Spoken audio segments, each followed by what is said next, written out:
ಮಿತ್ರರೇ ನಮಸ್ಕಾರ. ನಾವಿವತ್ತು ಒಬ್ಬ ವ್ಯಕ್ತಿ ಯಾವ 3 ರೀತಿಯ ಪರಿಹಾರಗಳನ್ನ ಮಾಡೋದ್ರಿಂದ ಆತನ ಜೀವನಕ್ಕೆ ಆಲ್ಮೋಸ್ಟ್ ಆತನ 90% ಪ್ರಾಬ್ಲಮ್ ಸಾಲ್ವ್ ಆಗುತ್ತೆ ಅನ್ನುವಂಥದ್ದು ನೋಡೋಣ.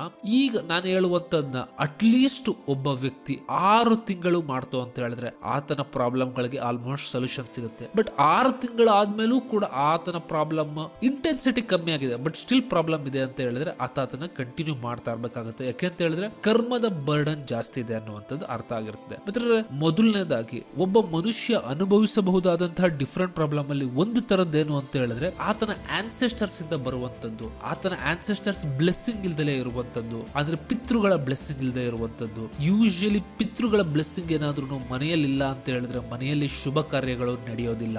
ಮತ್ತು ನಮ್ಮ ಒಂದು ರಿಲಿಜಿಯಸ್ ಸ್ಕ್ರಿಪ್ಚರ್ಸ್ ಗಳು ಏನ್ ಹೇಳ್ತವೆ ಅಂತ ಹೇಳಿದ್ರೆ ದೇವರು ಬ್ಲೆಸ್ಸಿಂಗ್ ಕೊಡ್ಬೇಕಾದ್ರೆ ಆ ಬ್ಲೆಸ್ಸಿಂಗ್ ಎಲ್ಲಾವುದೂ ಪಿತೃಗಳ ಮುಖಾಂತರ, ಅವರಿಂದ ತಂದೆ ತಾಯಿಗಳ ಮುಖಾಂತರ ನಮಗೆ ಬರುತ್ತೆ, ಹೀಗ್ ಬರುತ್ತೆ ಬ್ಲೆಸ್ಸಿಂಗ್ಸ್ ಅಂತ ಹೇಳ್ತಾರೆ. ಬಟ್ ಯಾವಾಗ ಪಿತೃಕರ್ಮಗಳು ಕರೆಕ್ಟ್ ಆಗಿ ನಡೆಯೋದಿಲ್ಲ, ಪಿತೃಗಳು ಆ ಬ್ಲೆಸ್ಸಿಂಗ್ಸ್ ಅನ್ನ ತಡೆ ಹಿಡಿತವೆ, ಆದ್ರಿಂದ ನಮ್ಮ ಜೀವನದಲ್ಲಿ ಯಾವ್ದು ಒಳ್ಳೇದು ಉಂಟಾಗೋದಿಲ್ಲ ಅಂತ ಹೇಳ್ಬಿಟ್ಟು ಹೇಳ್ತಾರೆ. ಸೊ ಯಾರು ಪಿತೃಕರ್ಮಗಳನ್ನ ಕರೆಕ್ಟ್ ಆಗಿ ನಡ್ಸ್ಕೊಂಡ್ ಬರ್ತಿರ್ತಾರೆ, ಯೂಶಲಿ ನಮ್ಮ ಟ್ರೆಡಿಷನ್ ಅಲ್ಲಿ ಏನಂತ ಹೇಳಿದ್ರೆ ಮಹಾಲಯ ಅಮಾವಾಸ್ಯೆ ಇದೆಯಲ್ಲ, ಆ ಒಂದು 15 ಡೇಸ್ ಆ ಟೈಮಲ್ಲಿ ಎಲ್ರಿಗೂ ಅನ್ನ ಸಂತರ್ಪಣೆ ಮಾಡಿ ಆ ಉಂಟಾಗುವ ಪುಣ್ಯದಿಂದ ಪಿತೃಗಳಿಗೆ ಅವರ ಒಂದು ಸ್ಟೇಟ್ ಇಂದ ಮೋಕ್ಷ ಸಿಗುತ್ತೆ, ಹೈಯರ್ ಸ್ಟೇಟ್ ಹೋಗೋದಕ್ಕೆ ಅಂತ ಒಂದು ಕಾನ್ಸೆಪ್ಟ್ ಇದೆ. ಬಟ್ ಇನ್ ಕೇಸ್ ಏನಾದ್ರೂ ಸಿವಿಯರ್ ಆಗಿತ್ತು ಅಂತ ಹೇಳಿದ್ರೆ ಅಮಾವಾಸ್ಯೆ ಮತ್ತು ಪೌರ್ಣಮಿ ಟೈಮ್ ಅಲ್ಲಿ ಈ ರೈಸ್ ಪುಡಿಂಗ್ ಅಂತ ಕರೀತಾರಲ್ಲ ಅದನ್ನ, ಅಥವಾ ಅಕ್ಕಿ ಅಥವಾ ಸಕ್ಕರೆ, ಈ ವೈಟ್ ಗಳು, ಹಾಲು, ಇವುಗಳನ್ನು ಕೂಡ ದೇವಸ್ಥಾನದಲ್ಲಿ ದಾನ ಮಾಡೋದ್ರಿಂದ ಪಿತೃಗಳ ಒಂದು ಪ್ರಾಬ್ಲಮ್ಗೆ ಸಾಕಷ್ಟು ರಿಲೀಫ್ ಸಿಗ್ತಾ ಹೋಗುತ್ತೆ.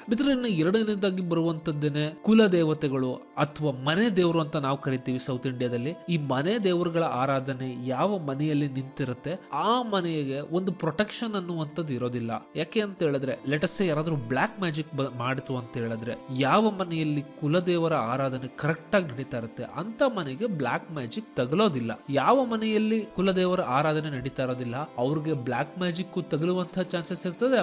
ಮತ್ತು ಅಂತವ್ರಿಗೆ ಕುಲದೇವರ ಒಂದು ಶಾಪ ಅಥವಾ ಕುಲದೇವರ ಒಂದು ಅಗ್ರೆಷನ್ ಆ ಮನೆಯ ಮೇಲೆ ಇರುತ್ತೆ ಅಂತ ಕೂಡ ಹೇಳ್ಬೋದು. ಸೊ ಆದ್ರಿಂದ ಪ್ರತಿಯೊಬ್ಬರು ಅವರ ಕುಲದೇವರು ಯಾವುದು ಅಂತ ತಿಳ್ಕೊಂಡು, ಪ್ರತಿಯೊಂದು ಕುಲದೇವರಿಗೂ ಒಂದು ವಾರ ಇರುತ್ತೆ, ಆ ವಾರನ ಅವರ ತಂದೆ ತಾಯಿ ಹೇಗೆ ನಡೆಸ್ಕೋತಿದ್ರು ಆ ಪ್ರತಿ ವಾರ ಅನ್ನುವಂತಹ ಟ್ರೆಡಿಷನ್ ಅಂತ ತಿಳ್ಕೊಂಡು ಅವರು ಕಂಟಿನ್ಯೂ ಮಾಡಬೇಕಾಗುತ್ತೆ. ಮತ್ತೆ ಇನ್ನು ಮೂರನೇದಾಗಿ ಬರುವಂತದ್ದೇ ಪರ್ಸನಲ್ ಆಗಿ ಅದ್ಯಾವುದು ಅಂತ ಹೇಳಿದ್ರೆ ಇಷ್ಟ ದೇವತಾ. ಪ್ರತಿಯೊಬ್ಬರಿಗೂ ಒಂದು ದೇವತೆಯನ್ನ ಇಷ್ಟ ಪಡ್ತಿರ್ತಾರೆ, ಒಂದು ಡಿಟಿ ಜೊತೆ ಒಂದು ಸಂಬಂಧ ಅನ್ನುವಂಥದ್ದು ಇರ್ತದೆ. ಕೆಲವರಿಗೆ ಕೃಷ್ಣ ಆಗಿರ್ಬೋದು, ರಾಮ ಆಗಿರ್ಬೋದು, ಶಿವ ಆಗಿರ್ಬೋದು, ಇನ್ ಕೆಲವರಿಗೆ ಅವರ ಕುಲದೇವತೆನೇ ಅವರು ಇಷ್ಟ ದೇವತೆ ಕೂಡ ಆಗಿರ್ತದೆ. ಸೊ ಆದ್ರಿಂದ ಅವರ ಕುಲದೇವತೆಯನ್ನು ವರ್ಷಿಪ್ ಮಾಡೋದ್ರಿಂದ ಅವರ ಕರ್ಮಗಳನ್ನ ಕಳ್ಕೊಳ್ಳೋದಕ್ಕೆ ಅಥವಾ ಓವರ್ಕಮ್ ಮಾಡೋದಕ್ಕೆ ಅದು ಅವ್ರಿಗೆ ಸ್ಪಿರಿಚುಯಲಿನೂ ಬಹಳ ಇಂಪ್ರೂವ್ ಮಾಡುತ್ತೆ. ಅಂತ ಹೇಳಿದ್ರೆ ಮೆಟೀರಿಯಲ್ ಅಂತ ಹೇಳಿದ್ರೆ ದುಡ್ಡು, ಹಣಕಾಸು ಇತ್ಯಾದಿ ತೊಂದರೆಗಳಿಗೂ ಸಹಾಯ ಮಾಡುತ್ತೆ. ಅದು ಅಲ್ಲದೆ ಸ್ಪಿರಿಚುಯಲ್ ಗ್ರೋತ್ಗೂ ಅವರ ಇಷ್ಟ ದೇವತೆ ಬಹಳ ಸಹಾಯ ಮಾಡುತ್ತೆ. ಮಿತ್ರ ಯಾರು ಈ